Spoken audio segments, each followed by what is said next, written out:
Hi, everyone. I'm Sherry Lewin, and welcome to Book Notes, episode 3. And today we're going to be discussing one of the most iconic authors in leadership, I believe. He has over 50 million published copies of his books in I think every single language. And he's just been a prolific writer and speaker. And it is a gentleman, an author by the name of John C. Maxwell. And today I would like to talk about his book called Developing the Leaders Around You.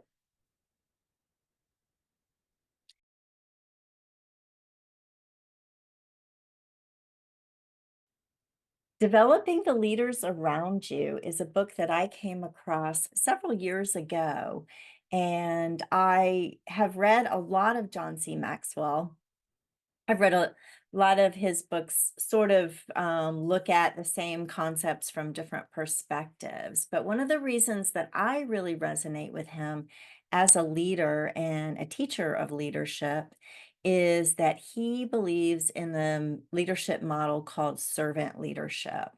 And that belief is that you are not successful as a leader unless the team that you are leading is also successful. So it really requires the leader to be hyper focused on those that they're serving within their organization. And so that's his, you know, a lot of the themes within his books are from that perspective. So if that's something that you like, then you're probably really going to like his books. This particular book was written in, I think, 1995, but I came across it in a used bookstore a few years ago, which is where I like to pick up things like this. And and I was just starting to figure out how I was going to be transitioning out of some of my previous business ventures and moving into some new opportunities. And so I was both trying to rise up those that were working with me to a higher level, as well as on the lookout for some new leaders within my new ventures.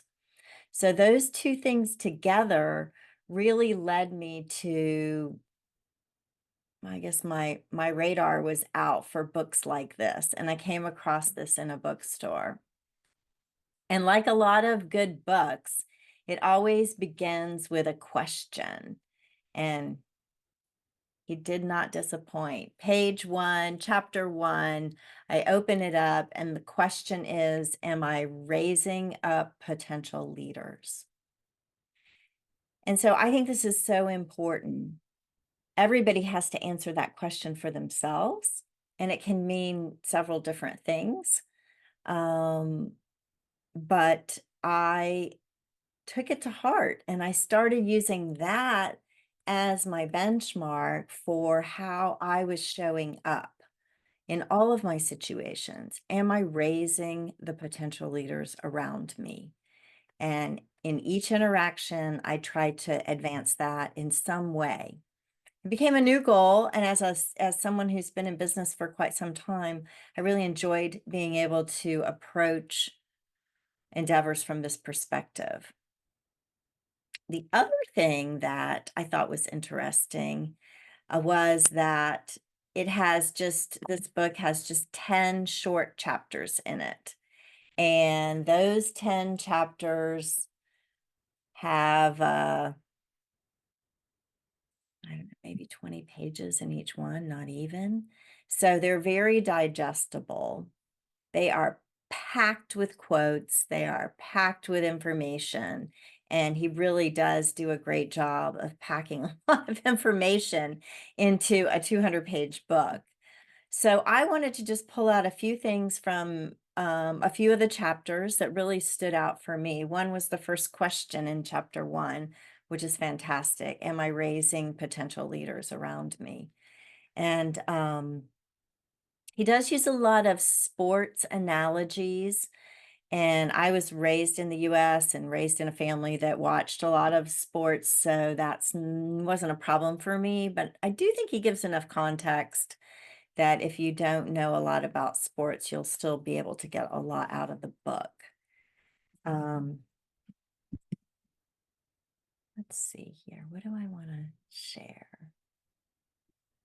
I've just finished my blog on this book. So if you'd like to read more about what I am talking about today, you can go to my website and see the blog, because when the blog gets posted, I think is when this video gets uploaded at the same time. Oh, one of my favorite quotes in this book, there's lots of quotes from lots of leaders, thought leaders, business leaders, religious leaders. You'll find a lot of great quotes that John C. Maxwell packs into his books. But this one was from poet Archibald MacLeish, and it is, there was one, okay, there is only one thing more painful than learning from experience, and that is not learning from experience. And Mr. Maxwell in the book is talking about leaders that learn this truth. They become very successful over time. They have successful track records if you watch them over history. So the most important thing is that you are learning from every experience, your own personal debrief, if you will.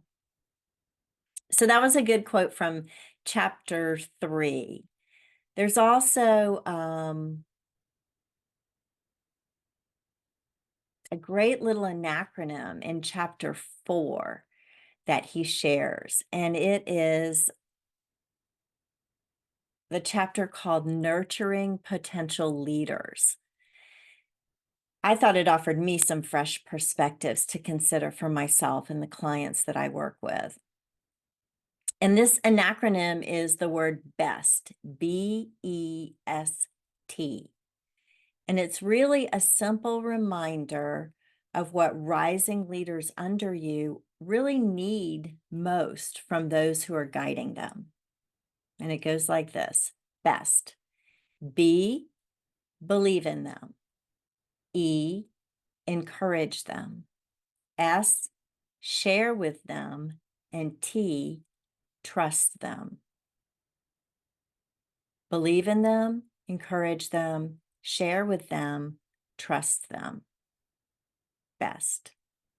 So I thought that was really great. I remember writing that.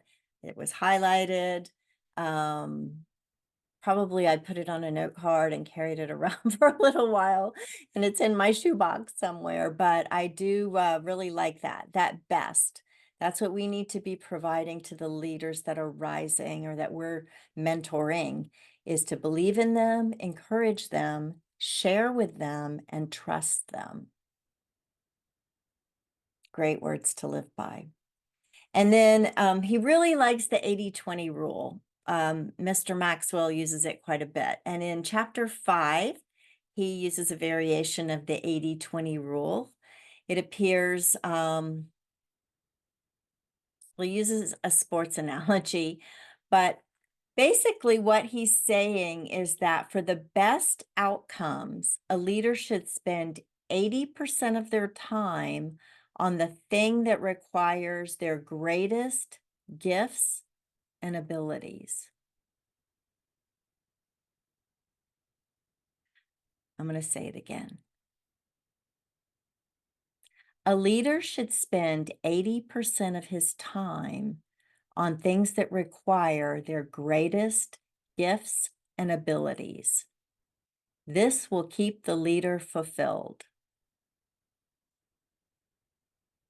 I really like that. That helped me, prompted me really to reevaluate workloads within my teams, and even my own workload, because there's another 80-20 rule that I don't have in my blog, but that's in the book.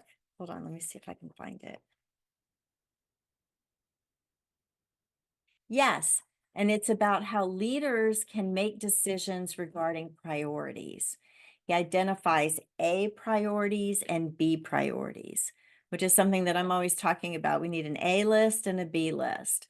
And the A priorities are the things that are going to advance your organization, advance your mission, advance your goals, create new opportunities, build your business. The B priorities are maintenance. It's the logs, the keeping things. So you should only be spending 20% of your time as a leader on B priorities or maintenance priorities. So that's a really important thing to look at. There's a lot of times that leaders are trying to do everything, and really bringing someone on your team just to handle the B priorities is going to strengthen the team considerably. Uses the 80-20 rule. So that's another 80% of your time working on things that require your greatest gifts and abilities, and 80% of your time on A priorities. So you really want to match those up. And he talks about that in 2 different chapters, but now that I'm going back and reviewing, I'm putting this together. I think it's interesting. It's probably a little Venn diagram of some sort. And then in 10, he continues to let us know that our lasting contribution is to continue to evolve ourselves and to figure out ways that we can improve as a leader. And that requires a lot of self-evaluation. It requires feedback from your team, and also learning from other leaders and spending some time with someone else who's been a leader, maybe in a different industry, because there's always something to be learned and cross-pollinated. And I just thought that was an interesting way to end, because developing the leaders around you also includes you. So I want to thank Mr. Maxwell for another great, inspiring book. It's a great one to have on your shelf or to pass along to an aspiring leader. Thanks for coming, and episode 3 of Book Notes.